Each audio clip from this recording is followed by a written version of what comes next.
अब आपको सीधा गोरखपुर लिए चलता हूं, जहां पर विचार परिवार कुटुंब स्नेह मिलन कार्यक्रम हो रहा है। सीएम योगी आदित्यनाथ यहां पर कुछ कह रहे हैं, सुनिए। और ये पर्व और त्योहार हमारी ऋषि परंपरा ने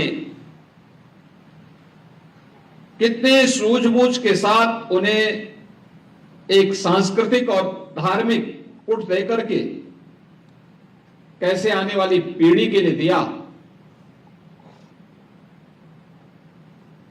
कि हम उन आयोजनों के साथ स्वतःस्फूर्त भाव के साथ, वह किसी भी जाति का हो, किसी भी संप्रदाय का हो, किसी भी आय वर्ग का हो, गांव का हो या शहर का हो, वह स्वतःस्फूर्त भाव के साथ उन आयोजनों के साथ जुड़ता है। इसमें सरकार के कहीं सहयोग की आवश्यकता नहीं पड़ती।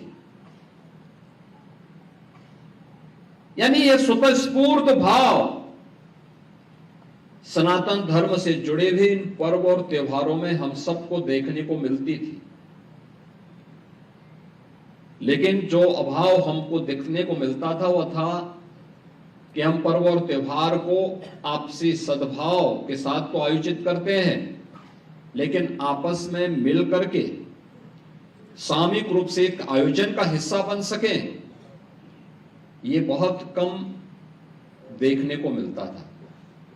और जो मैंने पहले भी बताया था, मैं लखनऊ में भी था, मैंने इस बारे में कहा कि मैं जब मुख्यमंत्री बना था तो एक व्यवस्था थी वहां पे कि मुख्यमंत्री आवास पे भी और राजभवन में भी ईद मिलन के कार्यक्रम जरूर होते थे। होली मिलन या दीपावली मिलन का कोई आयोजन नहीं होता था। कोई भी उस कार्यक्रम और कोई भी इस प्रकार के आयोजन नहीं हो पाते थे।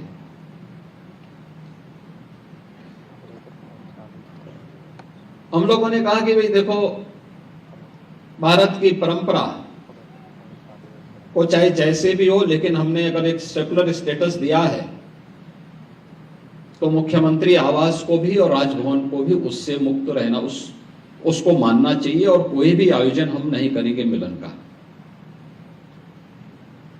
और जिसकी मर्जी आए वो अपने अनुसार, अपनी आस्था के अनुसार अपने आयोजन को करे। आपने देखा होगा पिछले 11 वर्ष से देश के अंदर और पिछले 8-9 वर्षों से प्रदेश के अंदर इस प्रकार के मिलन के कार्यक्रमों को हम लोगों ने सरकारी स्तर पर आयोजित करने से पूरी तरह रोका। लेकिन समाज इन आयोजनों का हिस्सा बने और समाज के स्तर पर स्वतःस्फूर्त भाव के साथ एक कार्यक्रम आगे बढ़े। यह होली मिलन के कार्यक्रमों के माध्यम से राष्ट्रीय स्वयंसेवक संघ ने दशकों पहले एक कार्यक्रम आयोजित किए थे।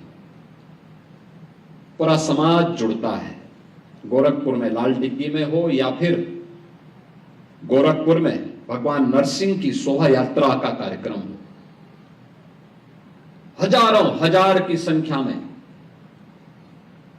न केवल स्वयंसेवक बल्कि आम जनमानस भी उन आयोजनों का हिस्सा बनता है, और ये हमारी सामूहिक एकता का आधार भी बनता है। पर्व और त्योहारों के पीछे का भाव भी यही है। और यह दीपावली जैसे अवसर पर, और वह भी राष्ट्रीय स्वयंसेवक संघ के शताब्दी वर्ष के उपलक्ष्य में, अगर हम इस प्रकार के कुटुंब स्नेह मिलन के कार्यक्रम के साथ जुड़ते हैं तो यह अद्भुत है, अभिनंदनीय है।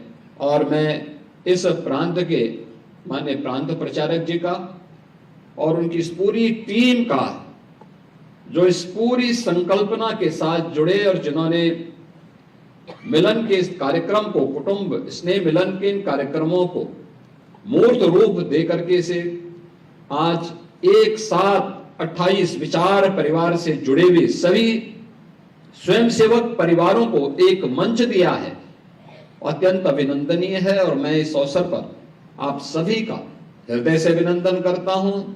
दीपावली के 5 दिवसीय आयोजन की आप सभी को अपनी शुभकामनाएं भी देता हूं। यह आयोजन राष्ट्रीय स्वयंसेवक संघ की शताब्दी वर्ष के 100 वर्षों के इस कार्यक्रम का हिस्सा तो है। याद रखना, 100 वर्ष की एक यात्रा और निसंदेह यह भारत का सौभाग्य है कि भारत के पास राष्ट्रीय स्वयंसेवक संघ जैसा एक